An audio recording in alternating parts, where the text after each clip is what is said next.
Welcome, everyone. Um, my name is Olivia Campbell Anderson. It's my privilege to be both a speaker and a moderator for this session. I've asked that folks, if you are listening in, encourage you to put your camera on.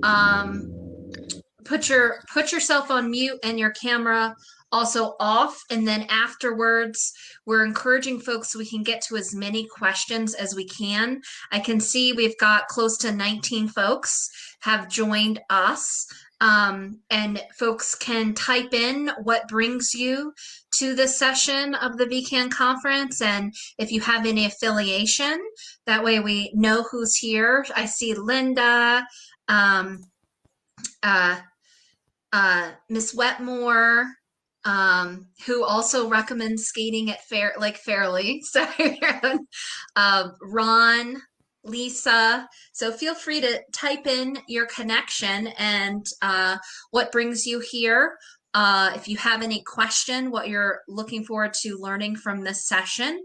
And I think we're going to go ahead and get started so that we make sure we have plenty of time for your questions. So again, my name is Olivia Campbell Anderson. I'm here in my role as Executive Director of Renewable Energy Vermont. And with me are Jim Merriam, who is CEO at Norwich Solar Technologies, and Alex DePillis, who is with the Vermont Department Agency of Agriculture. Excuse me, Alex. And I'm going to go ahead and get started with sharing sort of some updates on state of solar, sharing a little bit about a recent report that we released talking about the benefits that solar is providing to everyone in New England, local solar. And then afterwards, Jim will share some highlights, particularly focusing on low income opportunities and challenges and local benefits. And Alex is going to talk about the connections between benefits with agriculture and solar. And then we will take your questions. So without further ado, I am going to screen share here. Just bear with me.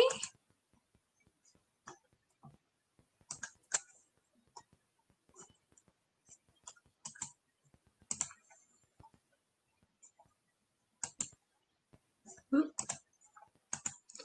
I'm not doing that.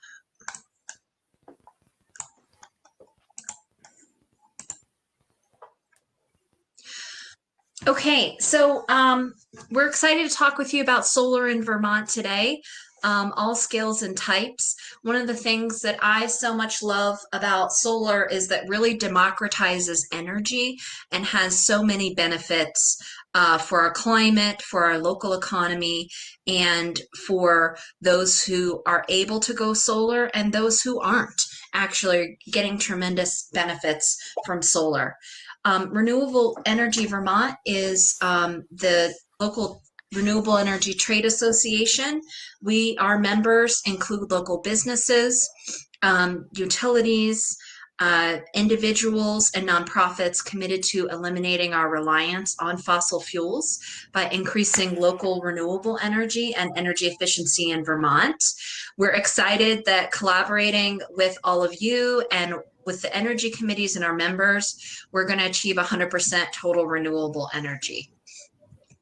I want to share some results, exciting results from a new report released just last week. So hot off the presses, Synapse Energy Economics did some analysis from data points on solar generation from all over New England.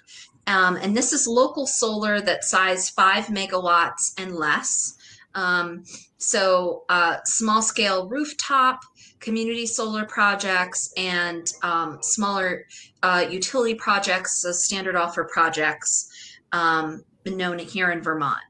And what the findings were quite incredible to the benefits that solar overall in New England created $1.1 billion in energy savings, effectively lowering the wholesale electricity price that everyone pays, whether you have solar or not, over the last 6 years. And that number in Vermont totals $79 million. Olivia? So every single person Olivia? in Vermont, Sorry. yes. A couple comments, and Yes. it's happening to me as well. The first letters of your presentation aren't visible. I don't know if there's a way that you can shrink it. I apologize for interrupting you. But Oh, thank you, because I can't see that while I'm presenting. Is this if you do better? it in that mode, if you can, yep, it's better. You can read it all. I don't know if you can still do it in slideshow or not. And maybe for people watching, you can probably expand it a little bit to full screen to be able to see better if you're having a challenge reading. Thank you, Jim. Sorry, when you're presenting, you cannot see the comments. Okay, so let's go ahead from here. And I understand also that the VECAN team will be sharing slides with everyone afterwards. So that will be helpful as well. So bottom line is everyone's benefiting from the local solar, and we have some new data quantifying what those benefits are. For all of New England, the local solar had the equivalent of taking 1 million cars off the road in climate pollution reduction.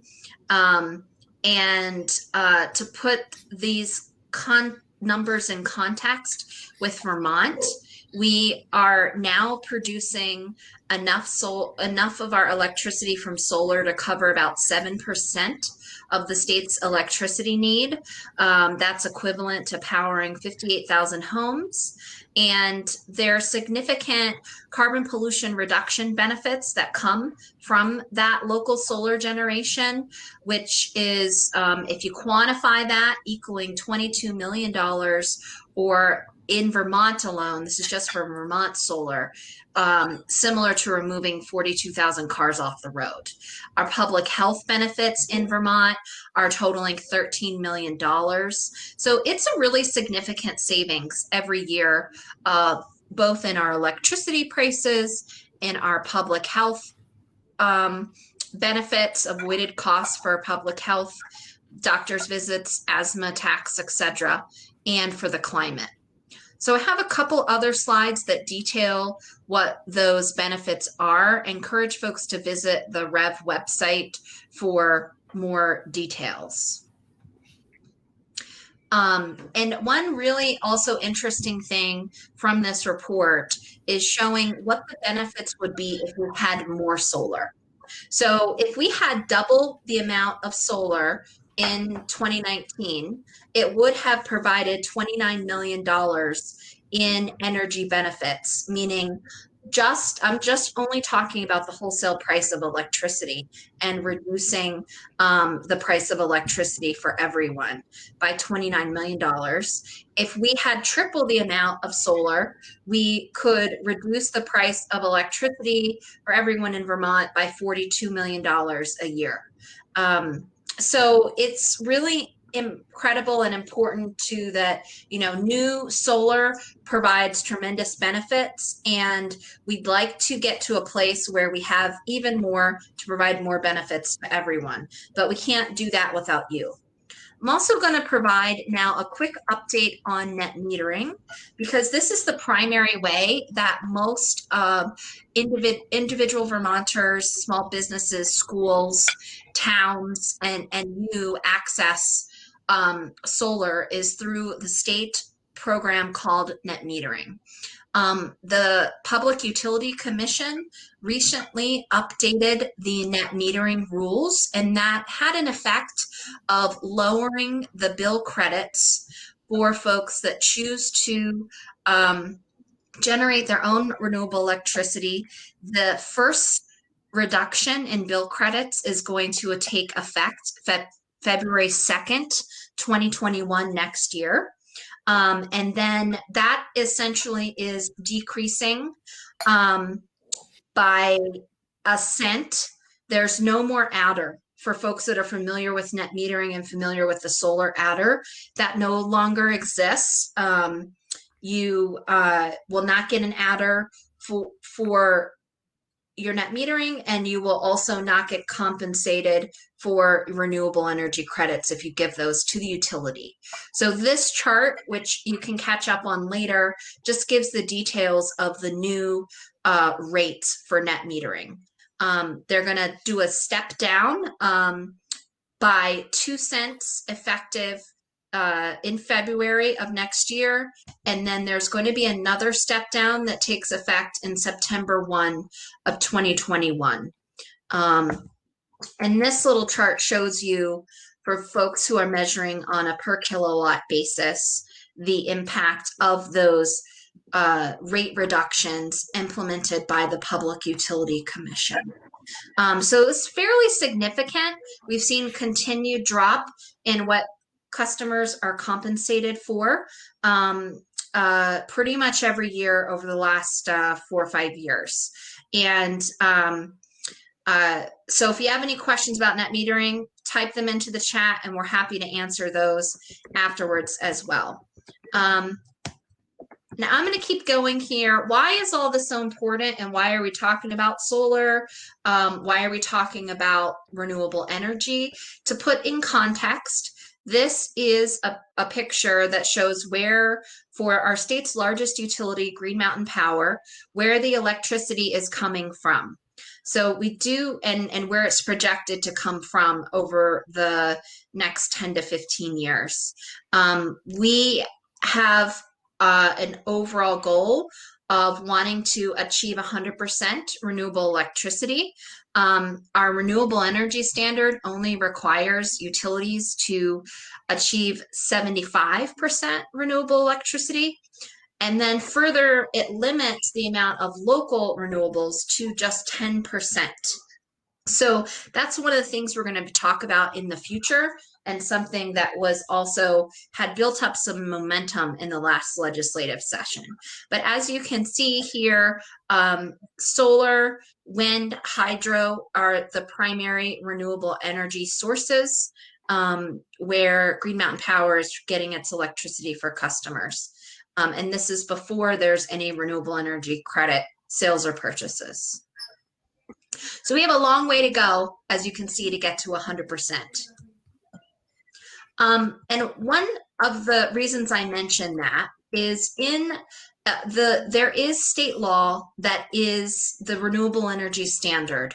And that law really is what's directing a lot of the programs and how much solar can be built in the state of Vermont. The Public Utility Commission, in their recent net metering order, was very clear, saying that utilities will sell any of their renewable energy credits if they have electricity that's more than 10, what their requirement is for the local renewables, which is 10%, otherwise known as Tier 2. And so that means that when that happens, the environmental benefit is not coming to Vermont, but we effectively are subsidizing fossil fuel production in other states from primarily natural gas for their electricity. So it's just one of the many reasons we need to, when the legislature reconvenes, talk about fixing our renewable energy standard. And that's one thing we're going to be working on, is fixing our renewable energy standard through legislation to realize 100% renewable electricity in the next decade, and have at least 20% of that coming from local renewables. We don't think that nuclear or fossil fuels should qualify for energy transformation projects. And I think we do really need to accelerate what we're doing for energy transformation, getting folks to use the solar that we have and use more solar, wind, hydro to power their heat pumps and their electric vehicles. Other challenges, as I get to wrap up and turn over to Jim, is our local distribution grid. You know, we're all interconnected in the state and in the region. And this is a picture of our local distribution system. Every area on here that is in red, yellow, or orange, it's pretty much impossible or extremely costly to interconnect new renewable energy projects to our grid at these locations. And this is relevant to many of you who have worked so hard on your local and regional comprehensive energy plans, because if you've identified areas that are red, yellow, or orange on this map as preferred locations or potential solar generating sites, it's not feasible because you can't connect to our grid. Our grid won't support it.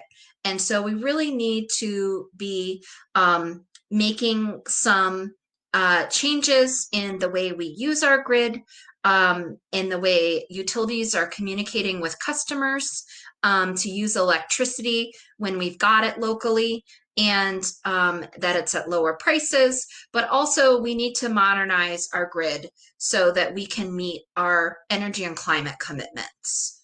Because right now, the grid that we have can't do that. I'm going to pause here and turn it over now to Jim Merriam, who is the CEO at Norwich Solar Technologies. And he's going to share some of his thoughts about projects Norwich is working on, with a particular focus around participation and benefits for our low-income neighbors.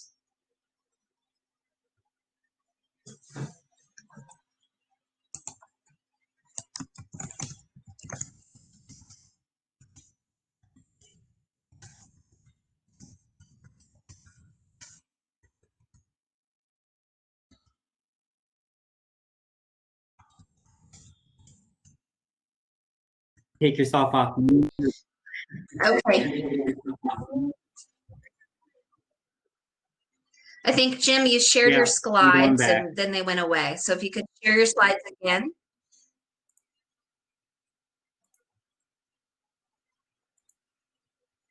Great. Well, thanks for having me. And I'm here, as Olivia said, to talk about low-income and other underserved communities and what opportunities exist to be able to help them move forward with solar, to save. Even though I'm going to talk about solar, I think that there's a lot of similarities between the opportunities with solar as there are with other opportunities in terms of clean energy and opportunities to serve underserved communities.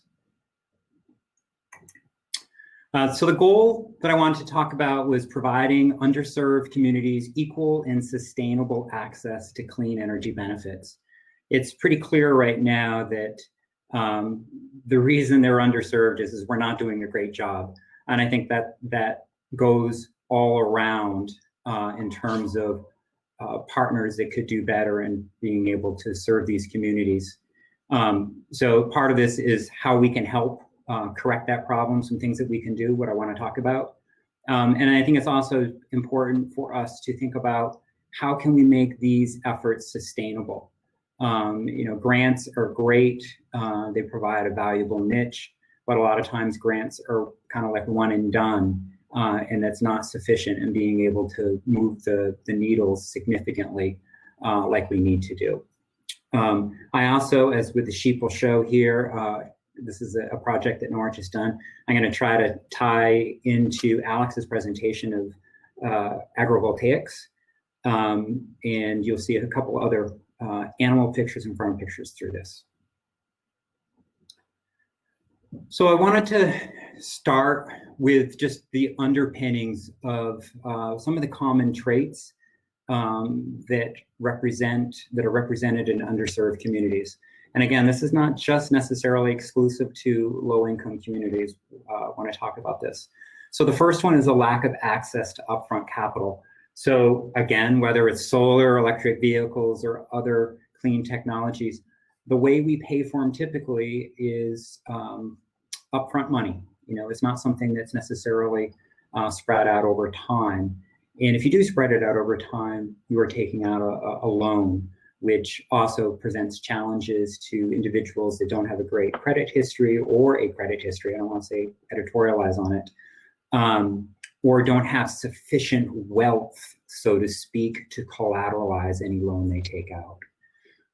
A second challenge is many of the incentives, particularly on the solar side and electric vehicles, are found in what's tax credits. So basically, if you have a tax liability, you can get a portion of that tax liability written off. But if you are in a struggling community, you may not have that tax credit. If you're a nonprofit, you don't have that tax credit. So it's not something that is readily available to many of these underserved communities. As I was saying, a lack of credit history in terms of being able to take out a loan in the traditional sense. A lot of low-income properties are rentals. If they're single family, they might have some maintenance that's been put off. There may be some safety issues in the home that are more important to address first. And then I think, frankly, it's often an overlooked segment by the market. So if there aren't people trying to focus on solving this problem, you're not going to get as much attention. Another challenge is the cost of being able to bring in lots of individuals. So if you thought about the community solar model, for instance, and you tried to aggregate low-income individuals, whether it's low-income individuals, moderate-income individuals, or people of more means, there's an expense associated with the administration of community solar. And as Olivia pointed out, the rates and the changes in the compensation for net metering over time has challenged the economics of being able to aggregate lots of individuals on a single community solar array.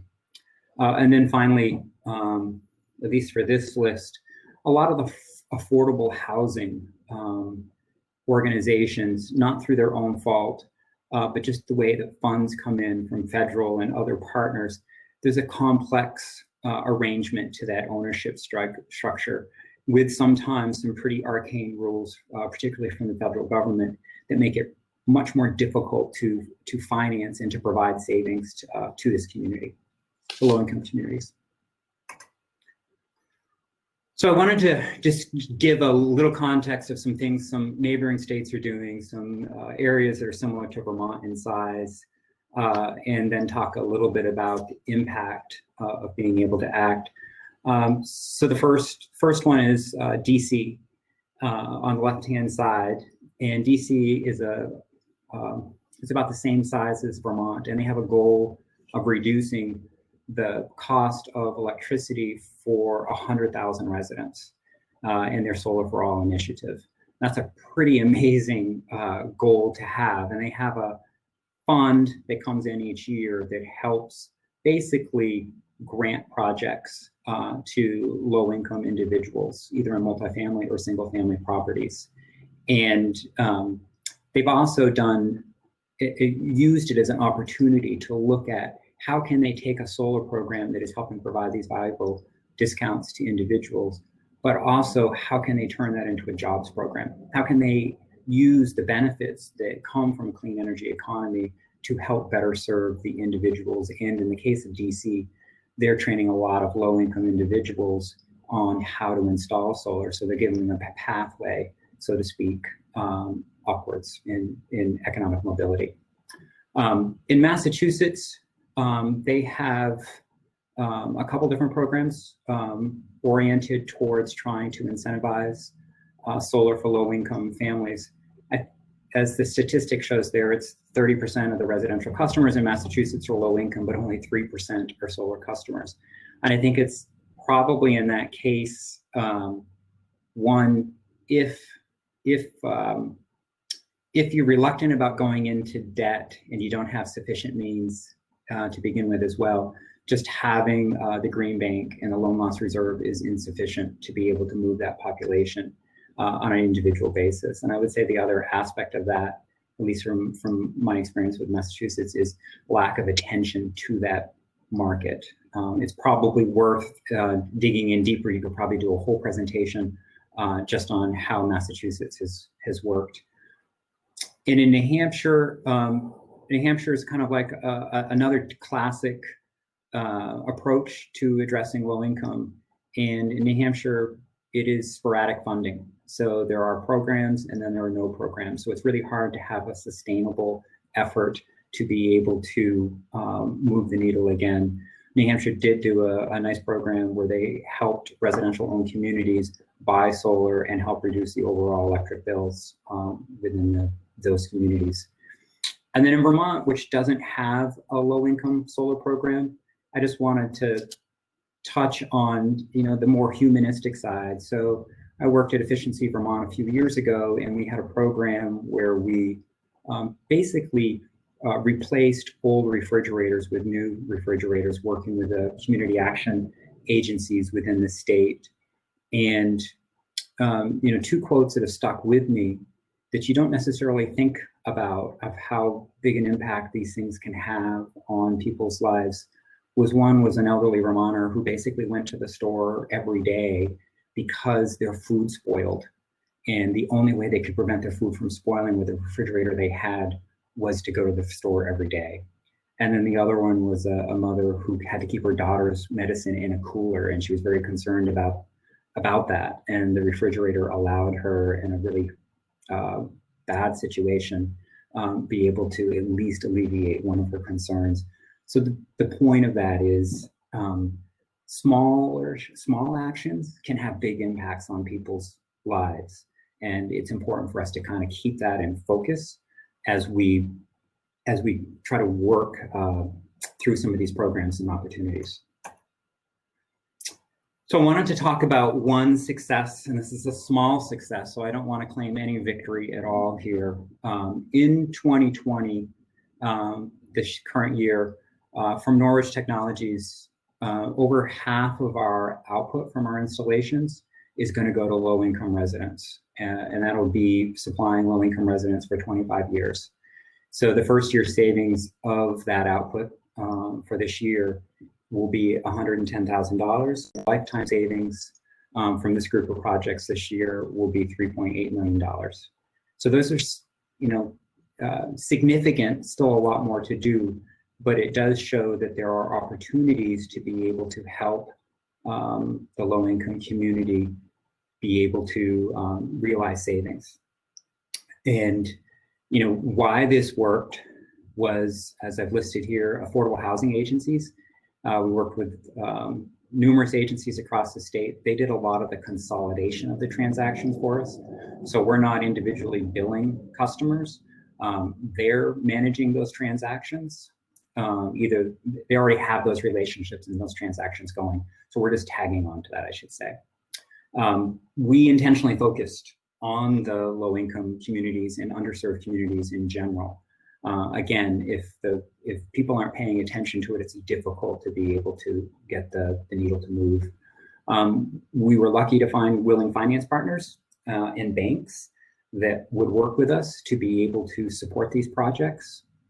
Norwich Solar typically develops projects of the 150 kilowatt size and the 500 kilowatt size, and these are remote. And the benefit of that is it's much less risky and it's lower costs. And the risk is we can move people in and out, in theory, if we need to, as opposed to if you build it on someone's house, it's on that house. It's much more challenging to be able to move the output of that array around. So for us, the ability to put it in one spot and to lower the cost allowed us to be able to provide bigger discounts and make financing partners comfortable.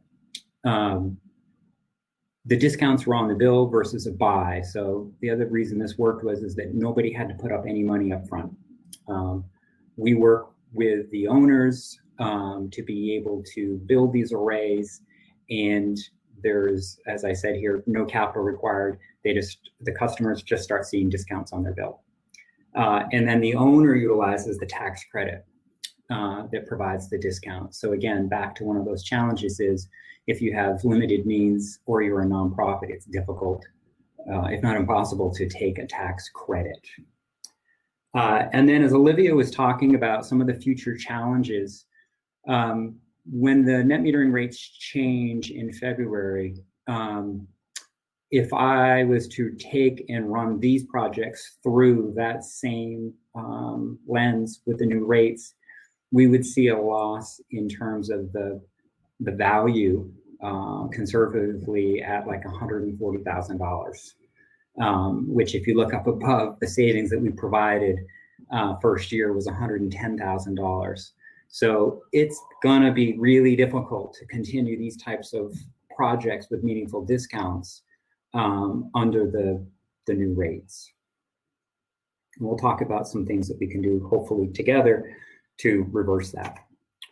I also wanted to bring up, none of this should be thought of in isolation. And I think what's so powerful about the VECAN conference is it's very much about community members. It's about knowing your community. It's about acting within your community. And if you think, too often, solar, I should say, is thought of in terms of just what is the net metering rate? What is the compensation? Is there any cost associated to other ratepayers? And what we're missing is the opportunity for it to be viewed in a much more broader lens. And we should be thinking about the benefits of jobs, correcting inequities, the environmental benefits, the health benefits, as Olivia was talking about in that report, and the fact that once you've been able to lower your electric rate, are you able to take advantage more of the ability to use electric vehicles or get more savings from electric vehicles or heat pumps? And so one of the ways we're trying to address some of these inequities in underserved communities is we're going to continue our focus in 2021 on low income, but we're also going to be adding in 2021 a focus on small business and trying to provide the ability for small businesses to participate in almost a community solar fashion, where they can subscribe for a shorter period of time and leave and not carry that burden of can I take on a contract for such a long period. And that's really in support of small businesses face many of the same challenges that low income communities face as well, in that they might not have a long credit history. They're going through COVID-19, which has been challenging their finances, but they're also part of our community, and they're also places where individuals in Vermont work. They're pathways for individuals to build wealth, and they are part of how we keep our communities strong in our economic development and the whole piece together. And that's what's important to think about is how can we use our positions within our communities to help strengthen that. And our natural tendency, I think, as humans is to try to divide things into very digestible small pieces. But climate change, income inequality, they're broad, complex problems. And while it may be helpful to break it down into solvable problems, it's important that we also remember the broader picture. And what I'm trying to draw people back to here is that low income, small business, the health of our community, it's all very intertwined. And then a couple of quick examples here of how we've been able to, work at the community level and just broaden the thought process around the benefits of solar. So this was a project we did up in northern Vermont. It was a former sand pit that was abandoned. We reclaimed the sand pit and built a solar array, as you can see in the picture there at the top. And then we sold the power to a local dairy farm to help lower their bills. And it was actually an energy committee member that directed us to the dairy farm as a great place to be able to utilize these credits. And as I have in the middle there, the dairy farm will see those savings of over $130,000. There's also a school tax that gets generated and goes into the state education fund. and there's local property taxes, which I didn't list, that go to the local community. And then also the solar project paid to reclaim not just an eyesore, but also a safety hazard when no one else had that liability or had the ability to reclaim the project. And then one more slide of the economic development side and the interconnectedness of all of this work. So, you know, besides the obvious of Leaf having a job, the gentleman on the left-hand side working, this was a site where we reclaimed an abandoned industrial site, had a hazard in the middle of it of a big screened hole, but not evident to people. And this output goes to Bradford Elementary School. Savings are there. Again, big school, excuse me, tax benefit. And again, a reclamation benefit associated with it. So often, again, I'm just going to say that when we look at regulatory, how much solar should we have? What should things be paid? Unfortunately, we only look at the cost, and often we avoid the community benefits that are associated with it that are significant. And it's shown here in the numbers, but it's also helping keep our community strong and helping our low-income communities as well. So some ideas on what we can do. First, you are excellently positioned to talk to your legislators. And that's about how do we prioritize clean energy solutions for low and moderate income Vermonters. And it's not just about solar. I mean, if we think about solar as the first step, we're also talking about how do we get to 100% renewable over time. And a lot of that is going to rely on all Vermonters being able to participate in the adoption and use of electric vehicles and heat pumps. And it's important that we don't mess up on at least the entry level for LMI, low and moderate income Vermonters. We should think about removing the net metering cap of 500 kilowatts for nonprofits. So we have a regulatory imposed cap that limits any participant other than schools to 500 kilowatts of solar. And my hope is that if we are orienting benefits towards nonprofits and low-income communities, it seems like that is in the best interest of the state to remove that cap. And then think about, is there an opportunity for a flexible green bank structure, you know, that helps support LMI projects in general? So again, not that we don't have good banking partners, but it would help lower the cost of financing those projects, and lower costs would mean we could provide greater discounts to LMI community, low and moderate income community. I would continue to say that if you can engage the administration, that's the Governor's Office, Public Utilities Commission, Public Service Department, we have an opportunity to lead here. And as opposed to protecting, with parentheses around it, our low-income community by cutting net metering, I would actually say, how do we engage the low and moderate income community to be able to share and create in those benefits, or create benefits? I think we've had a good history of being able to meet our challenges as a state, and this is a great opportunity again to meet our challenge and to rise to the occasion to find a solution as opposed to just reducing benefits to everyone. Evaluate the programs from the community's perspective. So again, as opposed to just seeing everything from a cost perspective, ratepayers or taxpayers, and as I say here, job seekers or citizens, it's all intertwined. And when we only look at things through a particular small microcosm, we miss the big picture. We miss a lot of opportunities to be able to do something really impactful. And right now, we're only looking, to be clear on that point, we're really only looking at the cost. We're not looking at the benefits in general of solar. And then at the community level, look for project sites, customers in your community that benefit from LMI Vermonters, and you're the eyes and ears.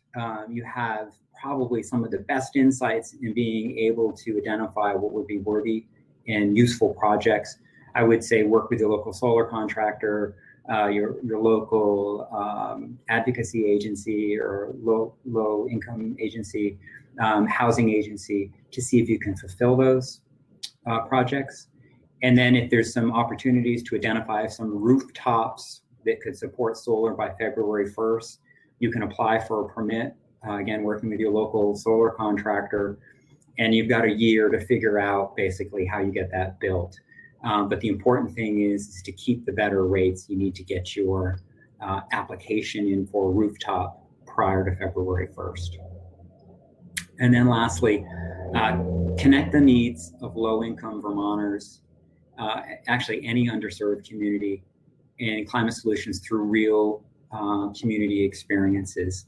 It's really easy and comfortable sometimes to think about these in terms of statistics, but the real powerful piece is when you can connect it to people and you can share real experiences. And again, the beauty of VECAN is you are a collection of really community organizers with eyes and ears and knowledge of what's happening at the local level that can really help elevate those stories and make sure that everyone understands the importance of a variety of actions.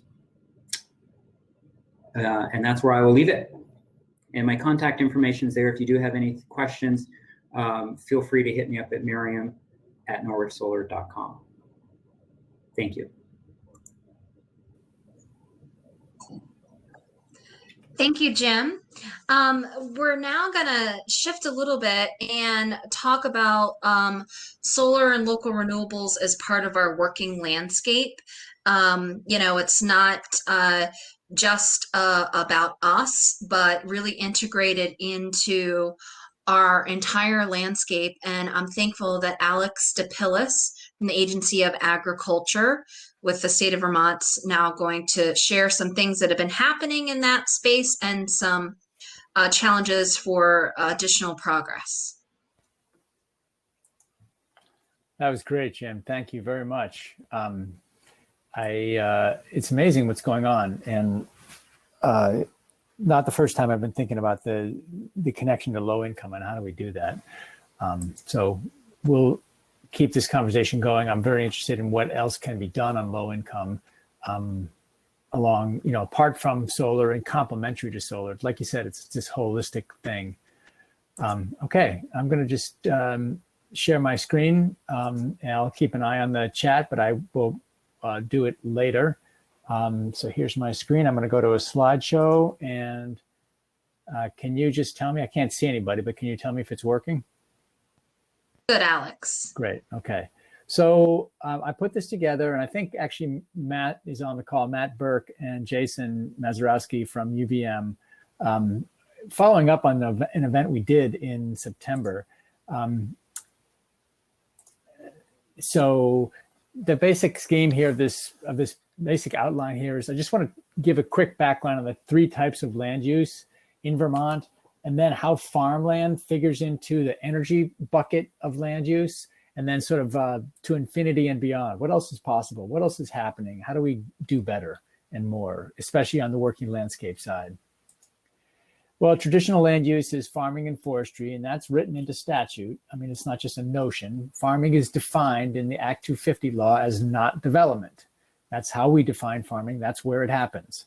And Act 250, I'm assuming everybody's heard of. It's the statewide development law.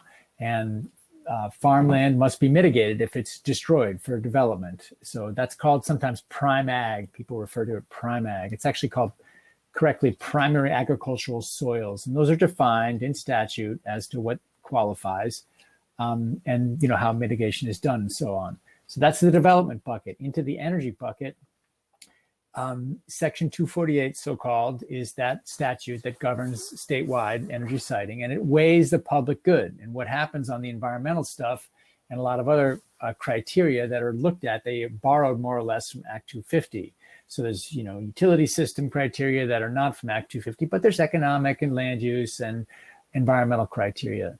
So farmland is one of the environmental criteria, and the hurdle is no undue adverse impact. And the way we basically look at that is you got to be able to put it back the way you found it. And we look at the impact on primary agricultural soils as defined in statute. And there's two kinds. There's mapped soils according to NRCS maps, and then there's de facto farmland. And this cross-hatched map here shows where the primary agricultural soils are mapped. And then there's some areas where this solar array is being placed that are also farmland. And so that is actually written into the law as well, that it can be a de facto farmland.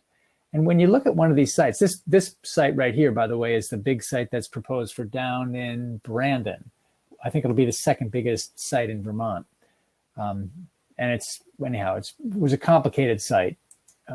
This one's a 5 megawatt site in Middlebury, and this is the map that I look at when I'm looking at soils. And I outline the soils when I look at these maps from the Agency of Ag as to what the impact's going to be. It's a 41 acre, 5 megawatt site, and it's got these different soil map units and a perimeter within which activity can occur and some excavation.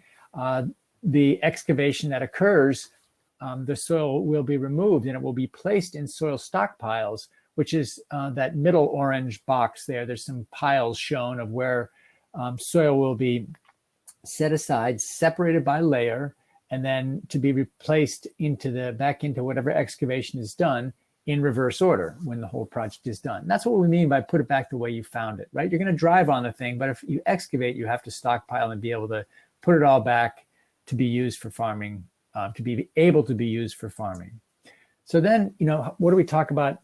Not just putting it back, but what can we do during the life of the project? And I just wanted to talk about several different things, sort of in chronological order as to what's been happening. There's the pollinator-friendly standard. There's a webinar we just gave. I'll show you the link for that. And then there's a few slides in here from Jason about really reversing biodiversity decline, like what can be done. Agrivoltaics, that's where I come in. And I've been working on that a lot with some other people in UVM and other places. And then I want to finish really this whole thing with some suggestions and soliciting some possible collaboration from people on the call. So here's the pollinator-friendly standard. It's at UVM Extension.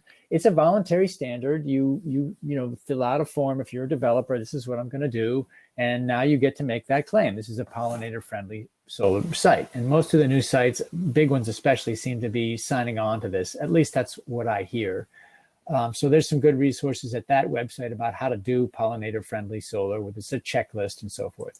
This is the event we just gave. It was a half-day webinar on solar energy in Vermont's working landscape. And we covered a lot here: planning, the whole pollinator thing, and just biodiversity more largely, agrivoltaics, grazing, a whole host of things, half a day. It's all there, all recorded on a YouTube playlist.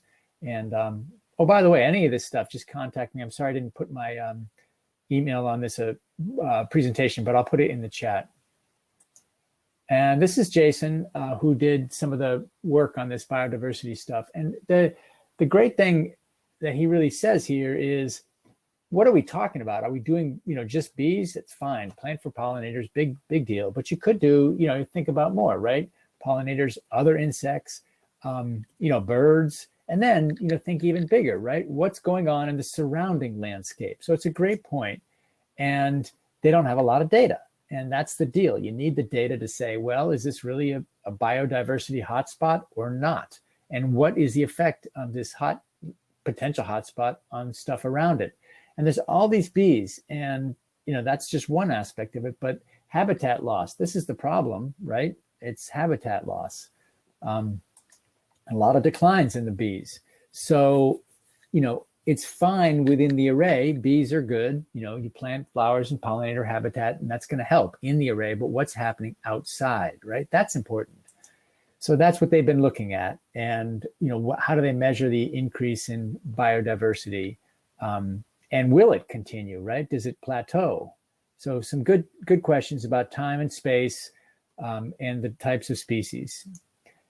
So that's what they've been up to here. And I think I just love this photo because it's got one of my favorite plants. I believe that's New England aster there, that tall purple thing, which just rocks my boat.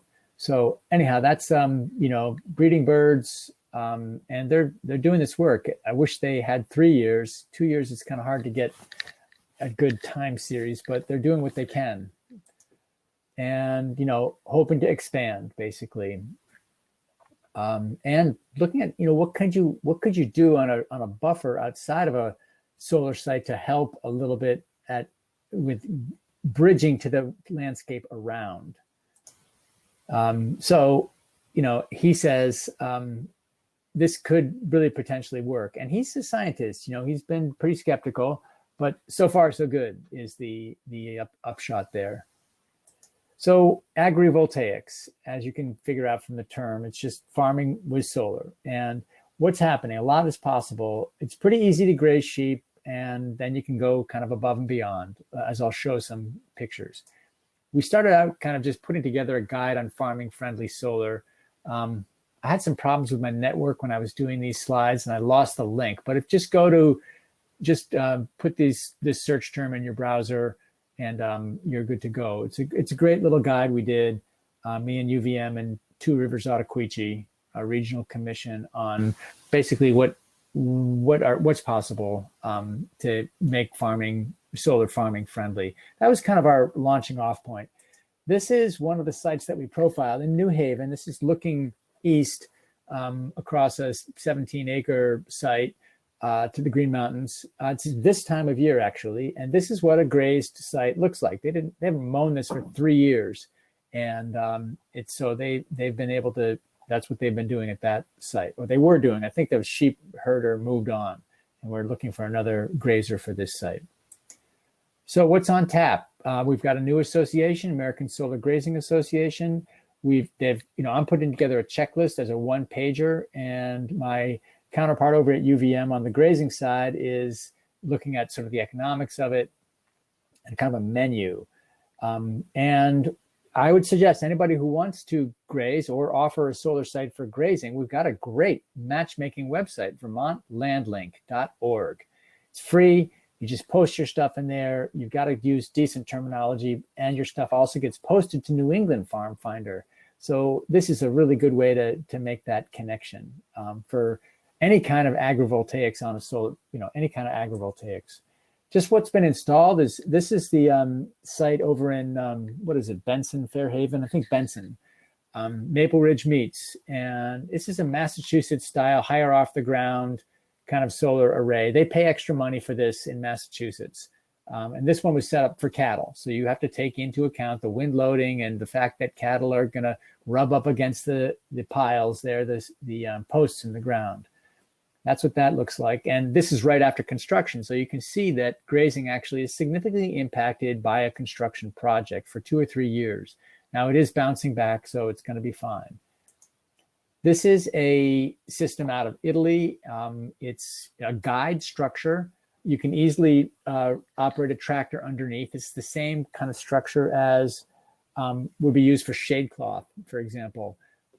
But, of course, you have to do the engineering on it to get the loading and all that stuff. I think it's a dual axis tracking system. So it's, the shading is as shown there. This is great. Totally, compatible with agriculture. Similarly, this is coming, which is fascinating. This is vertical bifacial solar. So these are two-sided solar panels, which we've installed here in Vermont, but not like this. And so this company is looking to come to Vermont and maybe work with Peck Solar.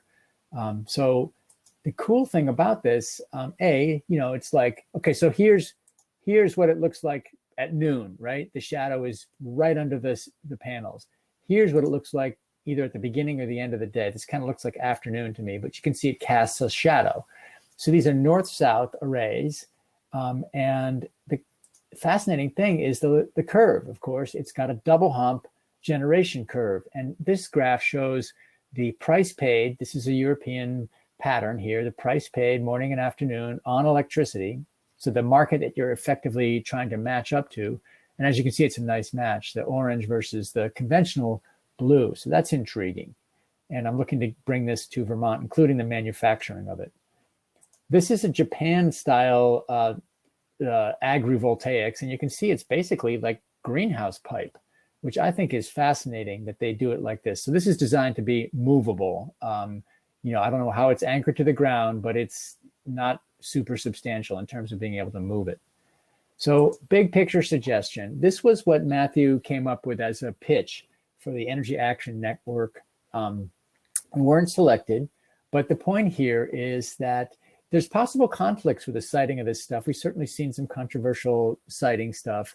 And, you know, what can be done to help resolve these conflicts? What kind of possible collaboration on outreach, you know, some kind of campaign, maybe a set of standards for really inclusive solar in Vermont. You know, all the environmental benefits we can get, load them up, and the low income, of course. This is part of what we were going to talk about with this pitch. So it was really great to hear Jim talking about what they're already doing.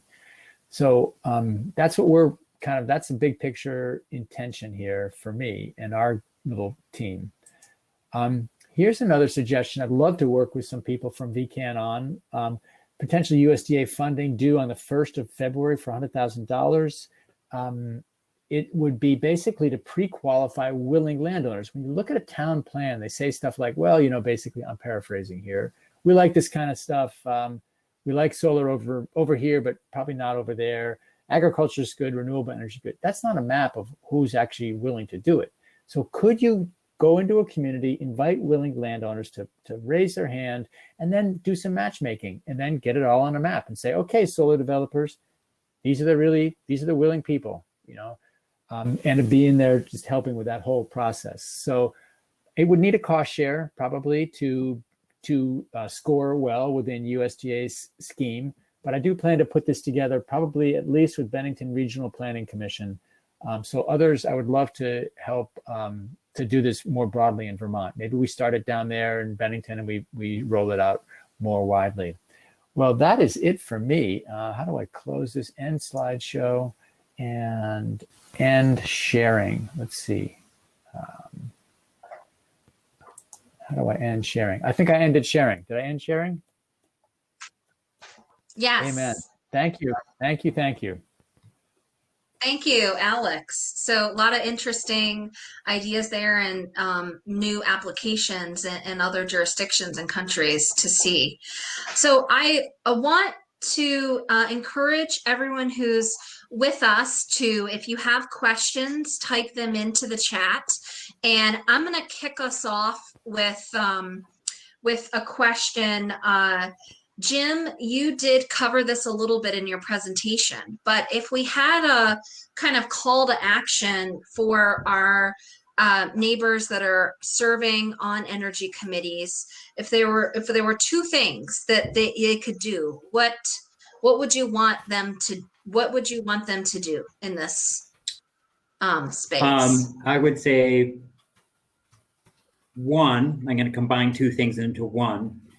Use your knowledge of the community and your experiences to talk to your local representatives, to just explain how to start a dialogue and to bring to those conversations your experience and start a dialogue on how are we going to move towards clean energy economy and 100% renewables as your presentation had, Olivia. Because the only way we're going to get there, besides the moral aspect of supporting low and moderate income Vermonters, just the practical side. How do you get there if you're leaving behind, you know, over a third of the population and you don't actually have plans in place to be able to help them save, help them be part of the transition. An interesting quick aside, when I was at Efficiency Vermont, we did a survey of low and moderate income Vermonters. And unsurprisingly, the number one thing that came across from low and moderate income Vermonters is they care about the environment. They want to participate, they want to do the right thing. And I think second or third down, in addition to helping get their kids through college, was they don't want to go into a lot of debt. And I think that those conditions probably have only steepened with COVID-19. And we need to, as opposed to having our policymakers say, we can't do anything, we have to push them into dialogue, into understanding how can we do something and act on it. And then the other quick one, I guess, would be continuously look for opportunities to advocate for this community. So it, as opposed to there's a big net metering case or there's one big case and you've got to file some comments, I would just say continuously try to find places to make sure that we collectively keep pressure on that this is an important topic. This is something that needs sustained presence. Here's my two, Olivia. Okay. Alex, what jumps out as you as call to action for Energy Committee members in addition to what you shared? Some opportunities for partnerships for projects you're working on, but I really would love for people that are connected to farmers to reach out to their farmers and say, hey, if you know somebody that grazes sheep, let's get them on some of these solar sites. And if you're talking to developers as a town energy committee member, hey, have you considered grazing sheep? We can hook you up with people. You can post your sites. So to help me with this education piece, I'm getting there. And there's, I think it will pop soon. I haven't actually done some of the outreach that I could do on this. So I think make your own farmers aware that there's this sheep possibility. That's one thing. And I will bug the developers on it. If they know a site that they want to graze, I will reach out to that developer for them. It's not always easy to find them. Then the second thing is this idea of really reaching out to local landowners to find out really who's willing in a town, in a region. Have they thought about what's involved, like basic screening of good sites? I think we could really, with some funding, if people would like to work on that effort with me, I think we could make a real impact on everybody's behalf. It would help towns, and it would certainly help developers to have pre-identified some of these people. I'm sure they have tools to do a lot of that, but we can also do something that's complementary to what they are doing.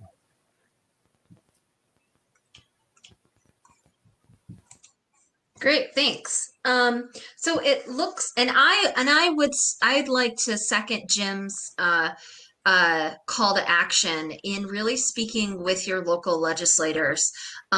We seem to have a disconnect between decisions that are made by the Public Utility Commission, which are often very legal processes, sometimes difficult. I'd say one, don't be intimidated by EPUC and participating in the Public Utility Commission. You can also just send an email as a public comment. So don't hesitate to do that. But I think some of that effort gets so mired down in regulatory detail that that our legislators who set the policy for the Public Utility Commission to implement, there's a disconnect.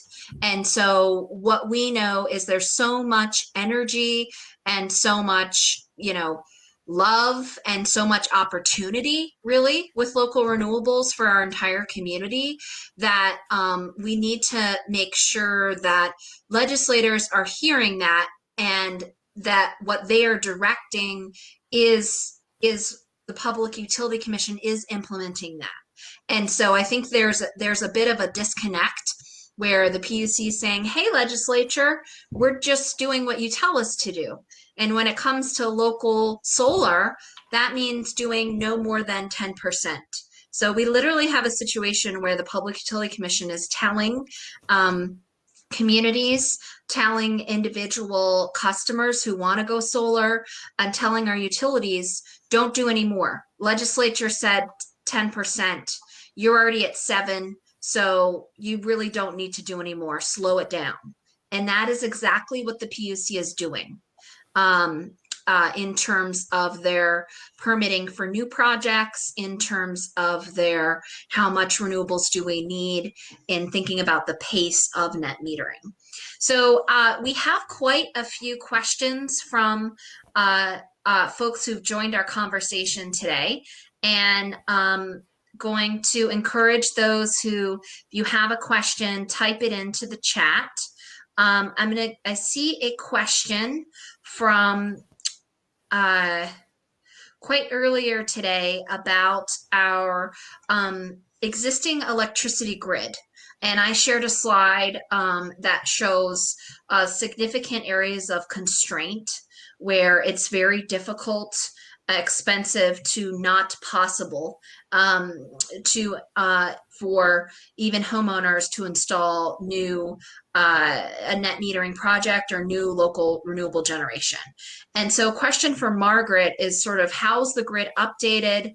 How can we direct upgrades to occur? Because without that, there's a lot of communities are being left behind because they're not able to connect onto the grid. Jim, was there any thoughts that you wanted to share on this matter to kick us off? Upgrading the grid to particular? Yeah, so again, big picture. And I think to some extent we can tie this a little bit into some of the questions that Steve Farnham had as well, which is solar is one resource that goes on to the grid. But if we're to think about where the grid needs to be in the future, solar or not, we're going to be adding lots of electric vehicles. We're going to be trying to electrify heating. We're going to be really re-envisioning how our grid is utilized, batteries, storage. It's not just solar, but solar has been kind of out on the forefront and has been seen as the driver of some of these changes. But if we were to adapt our grid to be where we need to be for the future, we need to start investing in it, and we need to stop thinking about it as solely the responsibility or a cost of solar. We really need to be able to have a distributed generation grid such that when an Irene happens again, and unfortunately it will happen again, we're more resilient as a community as we add in all of these, as we electrify transportation and heating. Having our generation scattered throughout the state and in state is an important feature for us. And then kind of building off that to Steve's question, in my presentation, I guess without being visibly or publicly too frustrated, I get frustrated that at a lot of times on the regulatory side, we only look at things as the cost. And we miss the societal benefits that come with clean technologies or clean energy things like solar or electric vehicles, but particularly solar right now. And as my presentation showed, yes, I don't necessarily believe it, but let's say there was a ratepayer subsidy that happened. There's also benefits to taxpayers. There's also benefits to the economy. There's benefits to your neighbors who work in that clean energy economy. And I did a calculation that totaled up the discounts to schools, municipalities, the taxes that were paid by solar arrays, the school taxes that were paid by solar arrays, payroll tax that was paid by solar arrays. And it ends up, if you put all that together over the life of the project of 25 years, there's actually a net savings to Vermonters. And that's if you say ratepayers and taxpayers in general are pretty much the same in Vermont. There is a savings to Vermonters. And that is before all of the things that Olivia's presentation touched on, which were the health benefits, et cetera. Just pure economics. If you look beyond rates to taxpayer, there's a win for Vermonters by doing more solar. Sorry for that long-winded answer. Well, that's okay. There's a lot of good information in there. I also, to add to that, I love the focus on the need for resilience, because we do know, I think some of the things Alex talked about around agriculture, ultimately what all of this does is create more resilient communities because climate change is already here. We're already experiencing those impacts with changes in our weather, increased power outages due to wetter storms, more frequent, sort of micro storms, and frankly, due to antiquated infrastructure that has, not been able to be modernized. One of the things I like to think about is the opportunity for resilience in as our utilities are undertaking their 3-year integrated resource plans. And getting back to the original question, we don't have a statewide distribution or local grid plan for resilience. We do have a long range plan that VELCO does for transmission in the bigger lines, but we don't have a statewide picture for our local distributed grid. And certainly it would be great for that to include resilience and for it to include the larger goals of where we are going. We know we're going to 90% by 2050. And I think many of you here think we should get to 100% by 2030 and have much more of that be from local renewables. But in order to realize that, what does the grid need to be? And so I'm not a hockey player myself, but I have heard others say, you plan and you go to where the puck's going to be, not where the puck is. And so I think when it comes to that infrastructure planning, more of it needs to be done with the focus on resilience and where we are going to go. Another thing we have seen in other jurisdictions is more communication with every Vermonter about how and when they're using their electricity.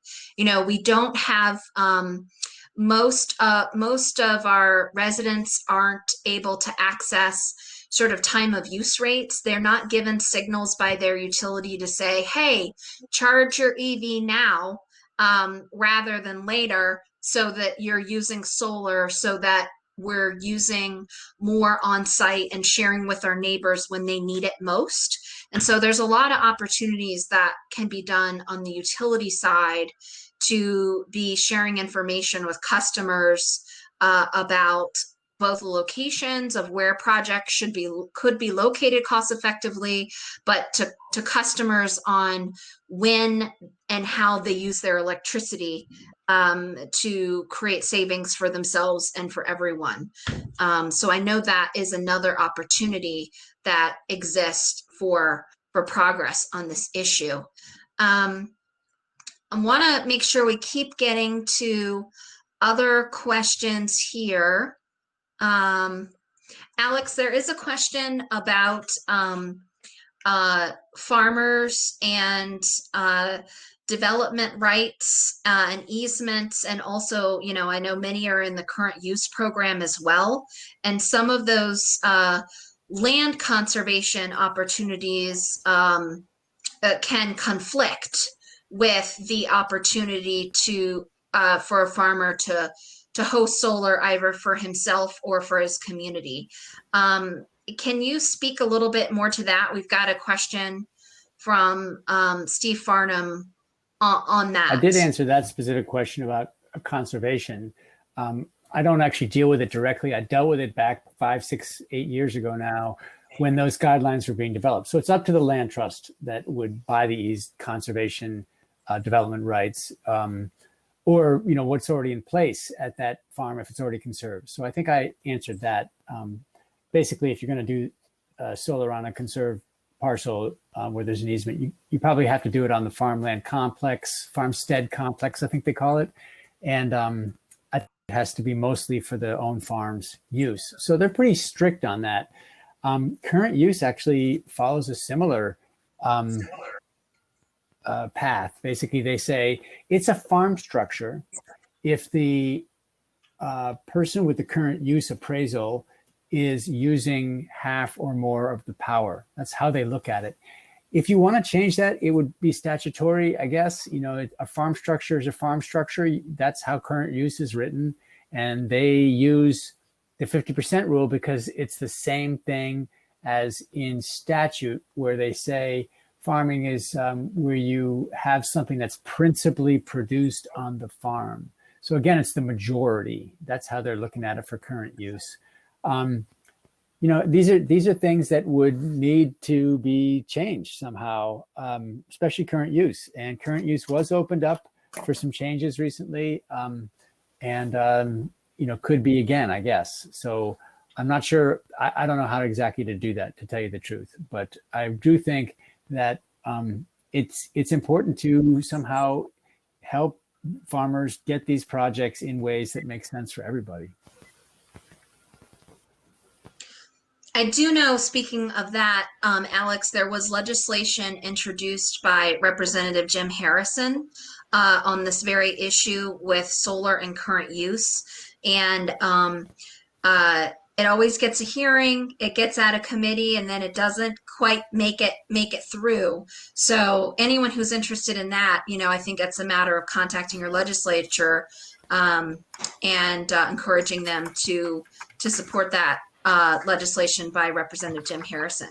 So we've got another question. I'm going to combine this from Linda and Paul about the prospects for the future of solar and any reversing or changing of the net metering rates in the next legislative session, and also is, you know, if we have seen the PUC and Department of Public Service sort of de-emphasizing net metering, but are they pushing for other types of solar instead? And so let me take a quick stab at addressing this question. We are, first, we have not seen the PUC or Department of Public Service put out any recommendations or initiatives to enable other projects besides net metering. We do, in Vermont state law, have something that's called standard offer. And these are projects that are typically sized 2.2, they're limited actually to no more than 2.2 megawatts. And so this is one of the issues we hope the legislature will take up next session, is that there are really no opportunities for customer choices. If you are a town, if you are a college, if you're a small business or a local manufacturer, and you need more than 500 kilowatts of renewable energy to power your operations, there's no option for you as a customer. And so we are working hopefully in collaboration with Green Mountain Power. When I say we, I mean Renewable Energy Vermont, to have legislation introduced next session that creates opportunities for these customers, because the standard offer program is concluding. It's sort of limited in quantity.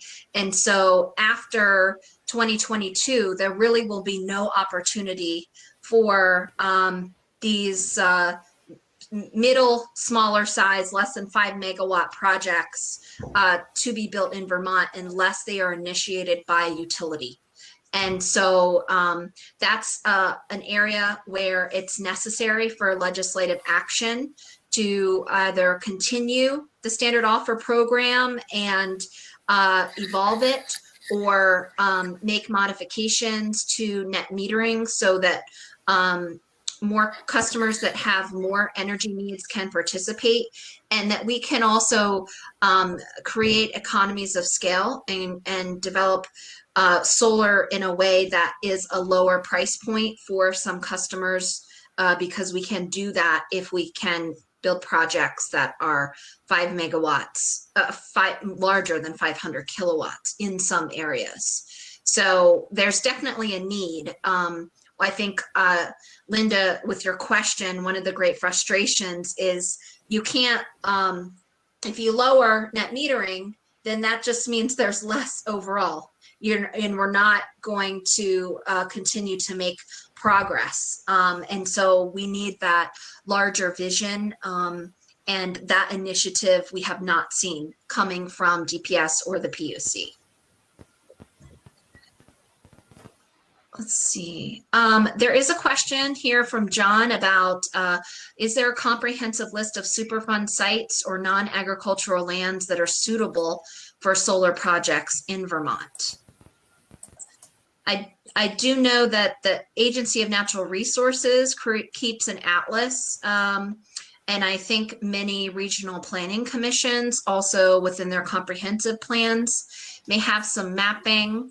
Alex or Jim, did you want to address that question further from John? Brownfields are definitely well identified and have, because they're automatically preferred siting for solar, they've definitely received a lot of attention from solar developers.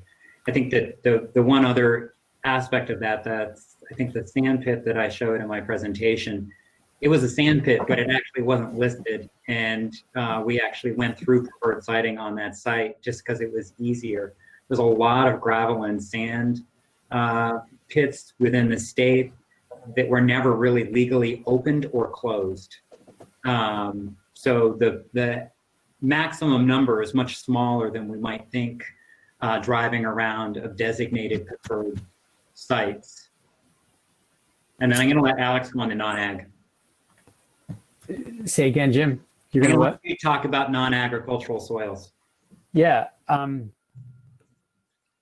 It's, I don't know what you mean by non-ag soils. I mean, basically what the question was, it's like, what are the, I'm not sure, comprehensive Superfund sites, non-agricultural lands. I don't know of a way to say a piece of non. I heard somebody say something. I don't know how you would look at and say a non-agricultural piece of land is suitable for solar. Generally, those things are looked at as a bunch of factors are involved for a given site. I look at farmland, so I can't say what's suitable about non-farm land. Jim makes a great point, though, that there's a lot of sites out there that would be preferred sites. Jim, if I'm not mistaken, it's a preferred site if it's a gravel pit, even if it was like pre-Act 250, and we don't even, there's like completely off the radar. As long as it's a gravel pit, according to this energy siting thing, it would get preferred siting status, and therefore the adder on that. So, that's a great way to find sites, is to go around and talk to all the contractors, road builders, construction people, and say, tell me about the gravel pits. Where are the old timers who know where these are?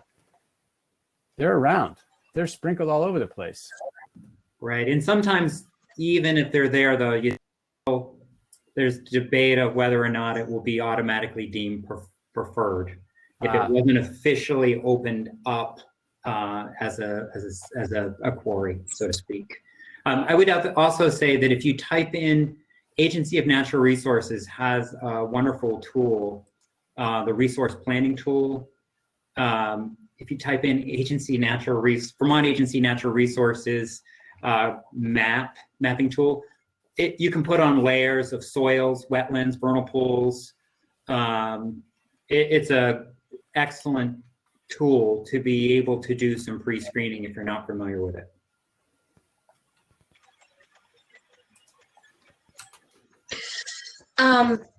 So let's see, any final thoughts that you want to leave, Alex or Jim, with the folks who've joined us? I have a question on sort of low income, and Jim, you worked at Efficiency Vermont. There's this idea that you would basically just say, look, you use 400 kilowatt hours a month, those are free.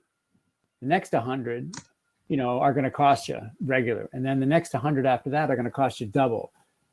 What about that concept? Something along those lines. Is that on the table? I'm not sure if that is on the table. There's been a large reversal in our thinking as a state. So Efficiency Vermont was created in 2000, largely because of a problem we had where we had too much electric use for heat. And so the concept and how many of our rate structures were designed was actually to discourage use as much as possible. And so now we're at this interesting inflection point, and Olivia talked to it a little bit more. How can we nuance our rates to be able to better integrate the resources that we have on our grid, to extend the life, so to speak, of our current distribution grid even further? I think it's an interesting concept. I think we just, there's far smarter people than I that need to kind of put it into the big picture of what would that do to the shape of our load profile, so to speak. Is it something that it might help, but also at the end of the day, hurt us at the same point in time? But I would say I'd use that as a quick segue to say one of the things that we could do that would benefit the state and probably in the state from a climate perspective, economic development perspective, the utilities would benefit from it as well. And I think us as Vermonters, generally with lower cost, is to push and drive towards electrification where it makes sense as fast as possible. So that's the transportation and the heating sectors. By doing that, we can grow the load.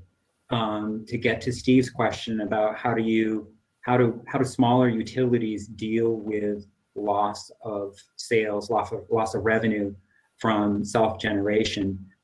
The point I was trying to make to Steve there is that we're going to need to do both. And there's going to be times when one gets ahead of the other, but it's going to be difficult to electrify from a generation standpoint, I should say, keep up with electrification if we wait too long and electric vehicles take off like they will. We'll always be behind the curve, so to speak, and basically burning fuel mix from southern New England, which is heavy content of natural gas, and not being able to realize the full carbon savings we want. Yeah, I will close out in. Go ahead. I feel the same about grid access. Like if we don't do something now to kind of figure out how to be more resilient in our grid, we could have another Irene or whatever, and we will. And it will happen like a windstorm in Rutland happened, Mayor Rutland says, hey, we thought we had poles and wires, but all we had was sticks and twine. I mean, they had a huge outage there and that kind of thing. Are we prepared to help people at community centers that are microgrids? Are we prepared for any of that stuff? Like that's a really good thing to do now. And it reminds me of the same stuff about electrification, like have a generation in place because we're in a mega trend with electrification. That's right. And I will leave folks with one more call to action. While we have been focusing most of our discussion on state efforts, we are very hopeful that related to solar, I think hopeful is the right word, but perhaps cautiously optimistic is more appropriate. The federal tax credits for solar are stepping down. So it's a 22% tax credit in 2021. And then it steps down to 10% in the following year.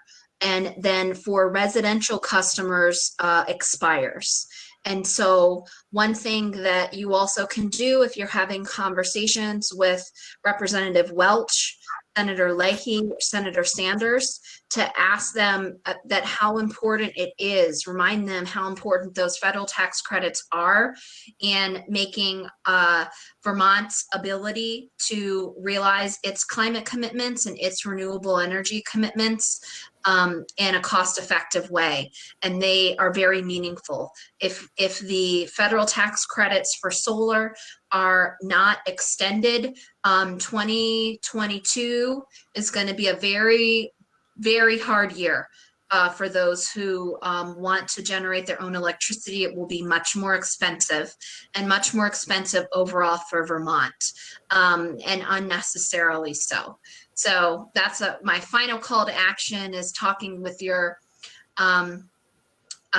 representatives on the federal level, our congressional delegation, to remind them that, we know they all are supporting the extension of the federal ITC, but we've got to take more action than just supporting. We've got to do everything we can, working on both sides of the aisle, particularly in the Senate, to allow that to be extended, because it has a huge difference for Vermont and all of us in our electricity prices. So thank you all so much for joining us today. I know Jim, James, and I have all typed in our email addresses if you have any follow-up questions. And I know that the VECAN staff team will share this recording along with the slides for you all to access and share with your colleagues in the future. And we look forward to being in touch with you. So thank you for what you are doing as we are facing the triplicate crisis of COVID pandemic, economic recession from that, and the climate tsunami that has arrived. This work is more important than ever, and we are so grateful for your engagement and your partnership, because we know that we can only make this progress together. So thank you again.